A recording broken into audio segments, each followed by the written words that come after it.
Jadi ketika seorang itu sudah melakukan sholat 5 waktu, kemudian sholat sunnah qabliyah ba'diyah, kemudian sudah pernah naik haji, kalau panen zakat, dikira sudah selesai. Perang serius paling bener dia semuanya kok. Ya sekarang di Indramayu kan ada orang kaya, ada orang miskin kan. Ketika di sini kelaparan, banyak yang kurang anak-anaknya kurang gizi. Iya kan gitu. Sampai tekan mangan sedaging. Anak-anak cerdas nggak bisa sekolah. Apakah orang-orang kaya merasa berdosa? Ya enggak sih. Enggak merasa berdosa. Gue salahnya apa? Dunia kita. Ya bongo dan melarat. Ini bukan persoalan fikih. Ketika saya mengatakan bahwa orang kaya berkewajiban untuk ngasih makan orang miskin. Ini bukan fikih. Kalau fikih mah nafsi-nafsi. Lah iya kan. Kalau ukuran fikih, ada tangga pinjam uang buat beli susu anaknya. Ada tangga pinjam uang, ya kan, buat beli beras. Kita pinjami 100.000. Kemudian ketika dia pergi dikembalikan lagi 100.000 dengan tidak menambah bunga, tanpa bunga secara Islami. Utang 100 balik 100. Menurut fikih mah nggak berdosa. Tapi ketika basirah kamu sudah berfungsi, ya tentunya ya berdosa dong. Masa orang miskin bayar utang? Kalau orang miskin itu bukan diutangi, dikasih. Paham? Beliin sih. Di Inggris, di Perancis, di Jerman, di Eropa, negara-negara maju, orang miskin tuh dikasih, nggak diutangi. Mereka mendapat tiap minggu dapat uang oleh negara. Untuk rokoknya sekian, untuk nontonnya sekian, transportnya dihitung semuanya. Setiap minggu ngambil uang dari fresh keringan, dari asuransi, dari dana sosial yang dihimpun oleh negara melalui tax progress.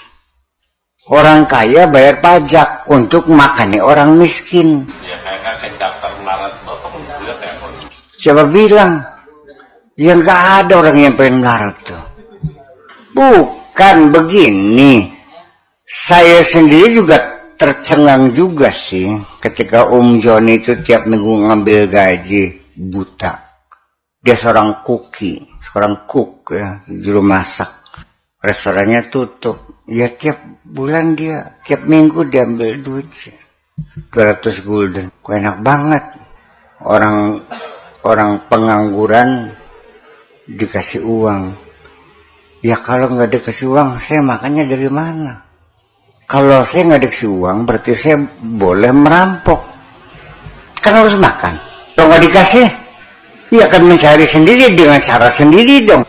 Jadi ketika ada orang-orang anak-anak perempuan kita yang kepengen makan melacur, jangan salahkan mereka, kamu yang salah. Ya kalau nggak percaya nanti tunggu di pengadilan Allah, akan terjawab semuanya. Begini, kamu yang kaya itu berarti kan dikasih fasilitas lebih banyak. Betul nggak?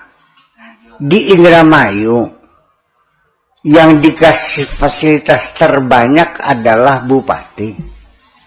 Mobilnya gratis, rumahnya gratis, bensinnya gratis, rumah sakitnya gratis. Setiap perjalanan juga gratis dibayarin semuanya. Di balik itu apa cuma-cuma? Enggak, di balik itu ada tugas yang besar kan. Nah sekarang ketika kamu dikasih fasilitas oleh Allah, kamu tidak pernah sadar bahwa di belakang itu ada tugas besar. Hartamu yang banyak itu, di balik itu kamu punya tugas untuk ngasih makan orang miskin. Nah ini kan tidak berjalan. Macet kan? Macet. Kenapa? Karena ketika orang sudah melakukan sholat 5 waktu, perasaannya agama pur, perasaannya nggak ada urusan. Yang penting mana tanggung jawab sosial? Iya, corporate social responsibility, CSR, corporate social responsibility, tanggung jawab perusahaan terhadap masyarakatnya. Di Eropa orang sadar. Ketika kita punya perusahaan di suatu tempat, kita juga punya tanggung jawab pada masyarakat sekitar. Akibat karena polusi, akibat karena limbah segala macam. Iya kan? Mas sekitar juga diberikan pelatihan, bagi-bagi beasiswa. Iya kan? Kenapa orang paham kamu nggak paham? Itu yang ajaran Islam yang mereka pakai. Itu ajaran Islam yang mereka pakai. Ya, ini gara-gara karena Islamnya rukunnya 5. Rukun itu tiang. Mahalnya rumah itu bukan karena tiangnya. Karena modelnya, dan yang paling mahal adalah interior decoration-nya yang mahal. Ngerti beli ini? Iya. Jadi kembali persoalannya. Kalau kamu ingin mendapat sinar di hatimu, ya cobalah digosoklah kaca hatimu itu, basirohnya terus dilatih. Ya, memperhatikan penderitaan orang lain. Ya ini kan persen begini.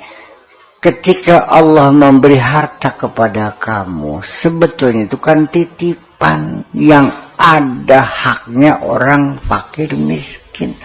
Wa fi amwalihim haqqul lisaili wal mahrum.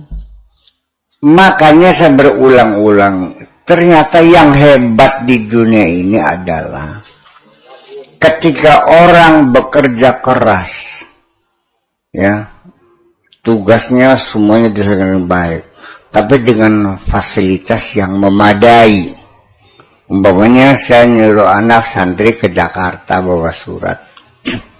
Ini mobilnya, ini kuncinya, ini bensinnya 300, ini buat makan kamunya 200, ini hotelnya buat hotelnya 300. Iya kan? Terus berangkat. Dan tugas selesai. Ya nggak hebat. Yang hebat itu ketika ada santri saya yang ngacung pakai, saya jangan terjang. Tanpa saya kasih mobil, tanpa saya kasih uang makan, dia berangkat dengan biaya sendiri. Itu yang hebat. Paham bikin gitu. Makanya saya melihat para fuqara masakin, orang-orang yang melarat, orang yang bodoh, fasilitas otak juga nggak ada, kadar otak secimit, tapi dia mampu melaksanakan tugas dari Allah tanpa fasilitas. Itu yang hebat. Paham bikin? Makanya saya berulang-ulang saya cerita akan perasaan saya merasa kalah dengan sholatnya tukang beca di Masjid Celeng ketika sholat zuhur. Iya. Dengan sarung yang sudah teyengen. Ya, dengan bungkus kepala pakai sapu tangan dia sholat zuhur. Di tengah-tengah dia mengangkut gabah. Dalam keadaan lapar, dahaga dan panas terik matahari. Kok sempat-sempatnya dia mau bersujud kepada Allah. Ya nggak ada apa-apanya, saya nih kalah dong. Yang ngebikin adalah bagaimana seandainya saya rezekinya kayak tukang beca.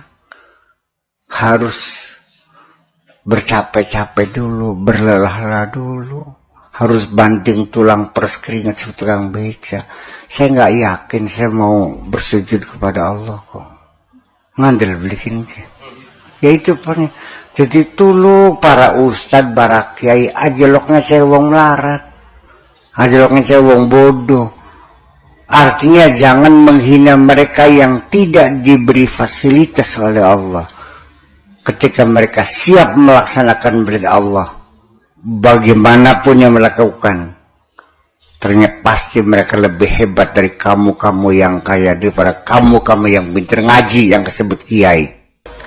Nah artinya ketika basirah kamu itu berjalan, pasti berarti kamu punya kecerdasan spiritual. Lebih hebat daripada intelligent question. Daripada kecerdasan intelijen, kecerdasan otak. Ya nggak apa-apanya. Kecerdasan otak maka dari SMP kan kah? Paling SMA. Iya, bakal kecerdasan spiritual question itu kan persitas kelasnya. Apa aja? Persitas. Ya artinya ya udah ilmu anak-anak SMP udah di kantong di semua. Artinya kita semakin cerdas kan. Iya, ketika dia mengamati politik, dia sebagai pengamat politik. Ketika dia mengamati sosial, dia sebagai pengamat sosial. Ketika dia mengamati perkembangan fisika, iya, dia sebagai pengamat fisika. Cerdas ya. Iya kan? Iya, cerdas memang. Iya, kecerdasan itulah namanya. Jadi ini jawaban yang cukup panjang lebar tentang bagaimana supaya ada sinar. Ya begitulah kira prosesnya. Coba diajak berpikir, diajak merenung. Al-fikra wa nazra. Itu ini bedatur. Iya. Dan mereka itulah nanti yang bisa memakmurkan al-semesta ini dengan temuan-temuan ilmiah, dengan pengobatan, dengan obat-obatan segala macam. Iya, karena setiap saat selalu melakukan penelitian, pemikiran, ibadah, fikrah.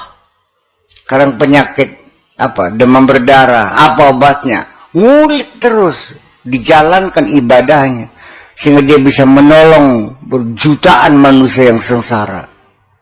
Yang sekarang meneliti biji-bijian, meneliti padi, bagaimana supaya umur padi lebih pendek lagi, 2 bulan panen.